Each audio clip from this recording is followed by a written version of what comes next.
ஓகேவா? ஓகே போடுவா? போடு. புட்டுக்குதாண்ணா சோறாண்ணா?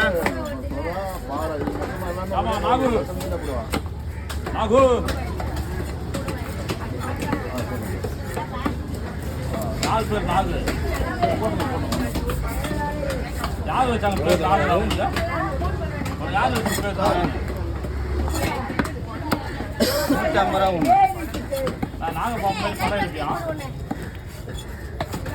சின்ன மீனுக்காக ஆனால் அந்த பெரிய மீனுக்கு தானே அந்த காசு. 100 ரூபா அந்த பெரிய மீனுக்கு தான். பொடி மீன் கம்மி பையில போடணும், சின்ன பையில போட்டுருணும். ஏன்னா பொடி மீன் அவங்க வெட்டினாலே 70 ரூபா 80 ரூபா கேட்பாங்க.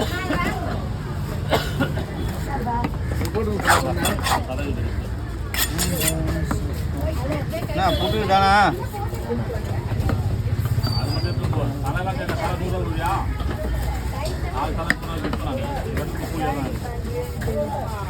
சடை